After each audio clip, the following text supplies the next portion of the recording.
It's almost Valentine's Day, and love is in the air. Or is it online?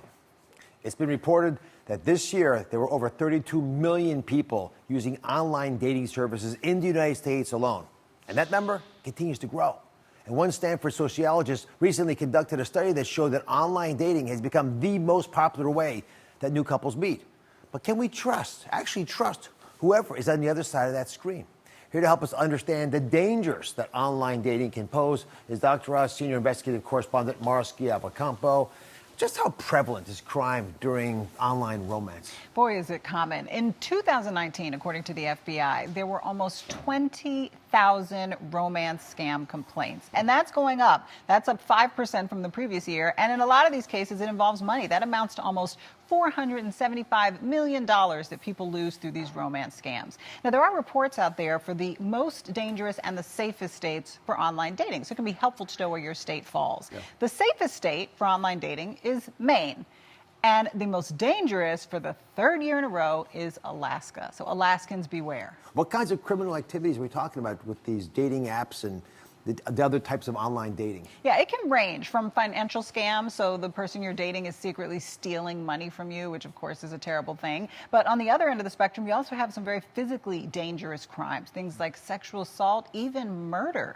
And in some cases, the date itself is just a setup so that someone can rob and assault an unsuspecting victim. So how does a potential future victim know that they're in trouble when they're meeting up with someone online? What's the audit look like? Yeah, it's very difficult to protect yourself because in a lot of these cases, the apps are not providing any protections. They'll even say that in their terms and conditions. They're not responsible if something happens to you. So you're on your own. So there are some steps that you can take. You want to make sure that you meet this person in a public place. Treat them like any other stranger. They're potentially dangerous to you. Plan your own transportation. They can't be your ride to and from where you're going because that defeats the purpose. And you also, if you can, even if you have to pay a little bit of money for it, do your own background check. That's not only going to reveal potential criminal activity, but it could just expose lies. Like they say they're not married, you find maybe they are. And these are things that you would want to know. Right there. That's an obvious one, but there's some other ones as well, I know. So recently, what caught my attention was that there was a horrific online dating story. It made headlines when 29-year-old Brittany went on a first date that was set up through one of these online dating services. And everything sort of seemed okay, but then what happened to Brittany, Mara? Yeah, this is what every woman fears when it comes to these dating services. Brittany met a guy online named Ben. She said he seemed like a great guy. She agreed to go out with him. And on their first date, it was going really well. They spent quite a bit of time together. And then, seemingly out of the blue, he snapped. While they were in his car, he began beating her. He pulled out a gun. He threatened to kill her. And he drove around physically attacking her for an hour until she was able to escape. Now, thankfully, he was caught and arrested. Mara, thank you as always. Joining us now to discuss her terrifying ordeal is Brittany and her attorney, Michael Sterling. Brittany, thanks for being here. What led you to believe that it would be safe to meet up with Ben Fancher in person? What led me to believe feeling safe was him communicating with my siblings and also him giving me his address, which I still don't know if that was true or false. And then also telling me his place of employment, which turned out to be false. So those things just led me to feel comfortable to go out with him. It seems very reasonable, frankly, that it was very smart of you to ask those questions because that's beyond what many people would do. So at what point on this date did you notice red flags in Ben's behavior? I would say at the last lounge that we went to, I have no recollection of ever leaving the last lounge. I have no recollection of getting in the car. The first memory I have is him punching me in my head in the car. And what was he saying when he was, oh my goodness, this picture shows some of the bruises. What was he saying when he was punching you? What was the reason? It started off with the date costing too much.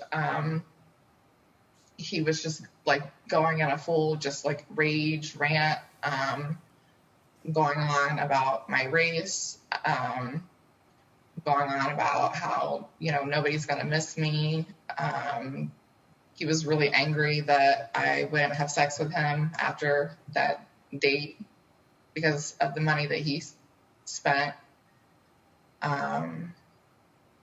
Were you afraid for your life while this was going on? Absolutely. Absolutely. All right, coming up, how Brittany says she escaped Ben's assault and what happened when Ben went back online to allegedly find his next victim. We've been talking about the dangers of dating apps and the horrific experience that Brittany says she suffered at the hands of a man she met through one online platform. Now we're back with Brittany and her attorney, Michael Sterling. So how did you finally end up escaping? What a horrible situation to be in. He had pulled over on a street, and at this point, it's hard for me to remember because it had been just constant blows and beatings. But I do remember him dragging me out of the car, and from the security guard's account, he was dragging me by my hair and beating me. She caught on really quickly with what was going on. Her name is Fantasia, and she came running, telling him to get off me, taking pictures and calling 911. So, sorry. No, don't be sorry.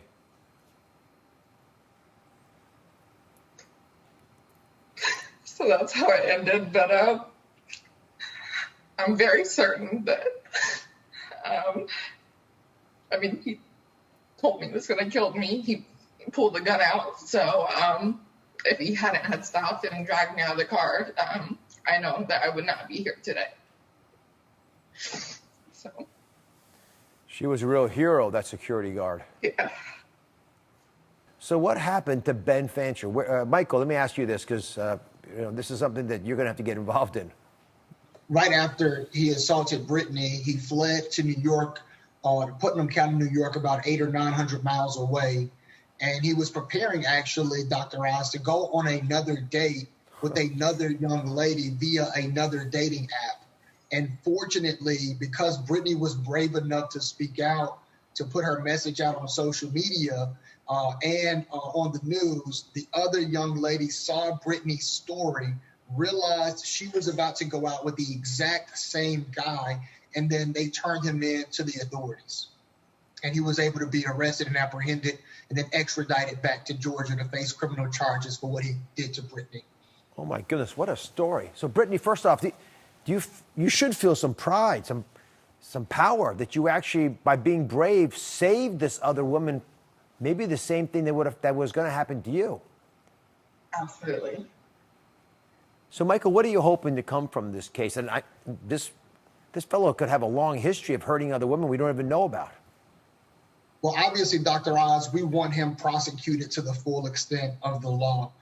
We believe this was premeditated. We believe he preyed on Brittany. We also believe this was an act of hate, a hate crime under Georgia law. The second thing that we would like is, and we've reached out and are hoping to work with Match Group, who owns a number of dating sites, including Hinge and Match.com and others. We're hoping to work with them to come up with some mechanisms, some measurements for this highly deregulated industry that can potentially protect other individuals who use their sites so that this doesn't happen to another woman ever again. And then the third thing we're hoping for is for some relief for Brittany. Brittany's having a really rough go at it. Brittany could eat for several days. She had to have reconstruction done on her teeth because he knocked a couple of her teeth loose. She's having to go through both physical therapy and mental therapy. And so we just want Brittany to be made whole and for some support for her so that she can cope and continue to move on with her life and be productive and recover from this horrible incident. Brittany, what's your message for everyone out there who's using online dating services? 32 million people, I just learned. My message is don't get in a car with somebody that you don't know. And secondly, just to be extremely cautious. And that's my message. Well, I think part of the message is to be like you, Brittany, brave enough to talk about it if something does happen. If you see Absolutely. something, Speak up. say something. Well, Say something. thank you both very much. Good luck in your endeavors.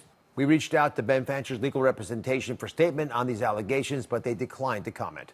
Thank you for watching. Don't forget to subscribe and turn on notifications so you never miss out on new videos to live the good life.